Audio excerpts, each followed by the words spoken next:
एक घना और खूबसूरत जंगल था जहाँ सारे पक्षी हिल मिलकर रहते थे। लेकिन इस बार मॉनसून ने कुछ ऐसा रूप दिखाया कि सब सहम गए। कई दिनों से मूसलाधार बारिश हो रही थी, जमीन डूब चुकी थी और अब पानी पेड़ों के घोंसलों तक पहुँचने लगा था।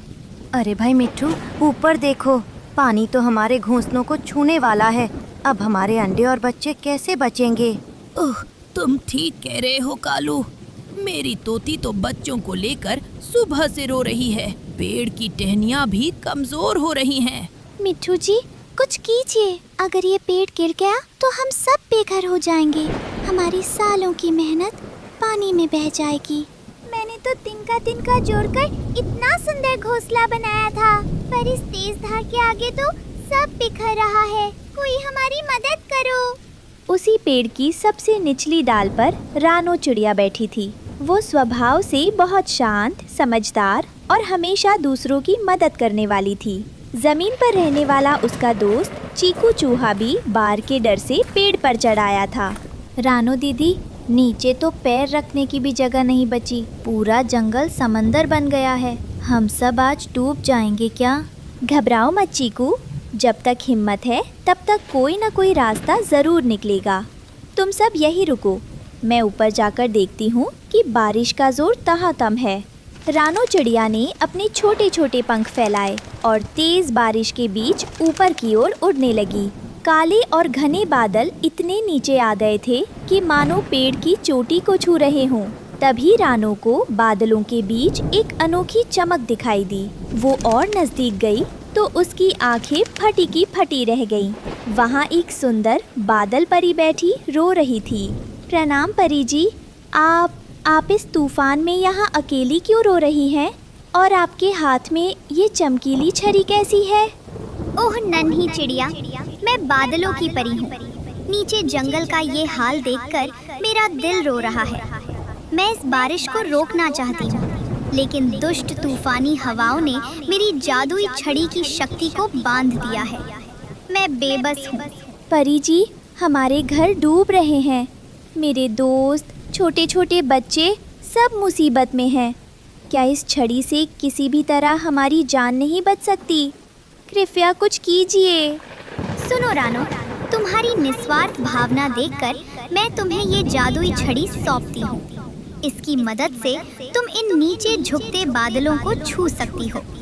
ये बादल आम बादल नहीं हैं, ये जादुई हैं। इनसे तुम जो चाहो बना सकती हो। जादुई बादल?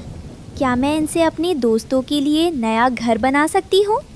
हाँ, जब तुम इस छड़ी से बादलों को छुओगी तो वे रुई की तरह नर्म और वाटरप्रूफ हो जाएंगे। जाओ रानो, अपने जंगल को बचाओ। रानो छड़ी लेकर तुरंत नीचे आई। उसने सूखी लकड़ियाँ इकट्ठा करने के बजाय सीधे बादलों की तरफ उड़ान भरी। उसने अपनी जादुई छड़ी से एक बड़े काले बादल को छुआ। अरे वाह, मुझे किसने छुआ? मुझे तो बहुत गुदगुदी हो रही है। नन्ही चिड़िया, तुम्हें मुझसे क्या चाहिए? बादल भैया, मुझे आपके शरीर का एक छोटा सा टुकड़ा चाहिए। मुझे अपने दोस्तों को डूबने से बचाना है। तुम्हारी सोच बहुत सुंदर है रानो। ये लो, मेरा सबसे नर्म और मजबूत हिस्सा ले जाओ। रानो ने छड़ी घुमाई और बादल का एक बड़ा सा टुकड़ा टूटकर उसके हाथ में आ गया। वो दिखने में सफेद रुई जैसा था, लेकिन छूने में बहुत मजबूत और पूरी तरह सूखा था। रानो ने उस बादल के टुकड़ों को आपस में बुनना शुरू ही किया था कि अचानक आसमान में एक भयानक गड़गड़ाहट हुई। वहाँ घमंडी और खड़ूस काला बादल अपनी बिजली करकाते हुए आ धमका। ए छोटी चिड़िया, तेरी इतनी हिम्मत? इस आसमान में सिर्फ मेरा राज चलता है। तू मेरे इलाके से बादलों के टुकड़े चुरा कर क्या कर रही है? चल, इन्हें वापस रख। मैं इन्हें चुरा नहीं रही हूँ खड़ूस बादल भैया। दयालु सफेद बादल ने अपनी मर्जी से ये टुकड़े मुझे दिए हैं। नीचे पूरा जंगल डूब रहा है। मुझे अपने दोस्तों की जान बचानी है। जान बचानी है? मैं तो इस पूरे जंगल को मटिया मेट करने आया हूँ। जब तक मैं यहाँ हूँ तब तक कोई नहीं बचेगा। मैं इस पानी से सबके घोंसले बहा दूंगा। तू हट यहाँ से, नहीं तो अपनी बिजली से तुझे यहीं भस्म कर दूंगा। आप जितने भी खरूस बन जाए, मैं आपके इस बुरे इरादे को पूरा नहीं होने दूंगी। एक स्किल्फ विनाश करना जानते हैं, लेकिन इस जादुई छड़ी में बचाने की शक्ति है। अच्छा, तो इतनी सी चिड़िया मुझे चुनौती दे रही है? हाँ, ये ले मेरी तेज बर्फीली हवा का झोंका और कड़कती बिजली। देखता हूँ तू अपना घर कैसे बुनती है। खरूस काले बादल ने जोर से फूंक मारी और बर्फीले तूफान के थपेड़े रानो पर छोड़ दिए। रानो के पंख कांपने लगे, लेकिन उसने हिम्मत नहीं हारी। उसने जादुई छड़ी हवा में घुमाई, जिससे एक सुरक्षा कवच बन गया और खरूस बादल की हवाएं उससे टकराकर वापस लौट गई। देखा खरूस बादल जी, जब तक मेरे मन में दूसरों को बचाने का नेक इरादा है, आपकी ये नफरत की हवा मेरा कुछ नहीं बिगाड़ सकती। रानो ने खड़ूस बादल के गुस्से की परवाह किए बिना तेजी से बादलों को आपस में बुनना शुरू कर दिया। रानो ने देखते ही देखते बादलों को बुनकर एक बहुत बड़ा, सुंदर और बुदबुदा बादल घर बना दिया।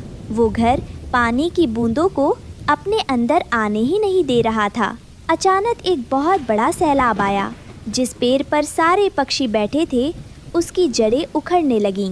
बचाओ, हमारा पेड़ गिर रहा है। तोती, बच्चों को पकड़ो। दीदी, मैं तैर नहीं सकता, मुझे बचा लो। हे भगवान, अब हमारा क्या होगा? जैसे ही पेड़ गिरा, सारे पक्षी पानी में गिरने ही वाले थे कि तभी रानो चिड़िया अपना जादुई बादल घर लेकर ठीक उनके नीचे आ गई। कोई मत डरो, सब लोग जल्दी से इस बादल घर के अंदर कूद जाओ। चीकू, तुम मेरी पीठ पर बैठो। एक एक करके कालू कौवा, मिट्ठू, तोती, उनके बच्चे और टुनटुनी चिड़िया सब उस बादल घर पर कूद गए। जैसे ही वे उस पर गिरे, उन्हें लगा जैसे वे किसी मखमली गद्दे पर आ गए हों। अरे, ये क्या है? हम पानी में डूब क्यों नहीं रहे? ये तो तैर रहा है।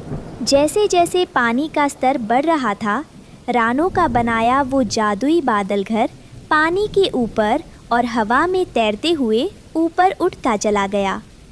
पानी की एक बूंद भी उसके अंदर नहीं आ पा रही थी। अब सब सुरक्षित थे। बाहर तूफान गरज रहा था, लेकिन बादल घर के अंदर सब गर्म और सुरक्षित थे। रानो, मुझे माफ कर देना। मैंने तुम्हारे अनोखे विचार का मजाक उड़ाया था।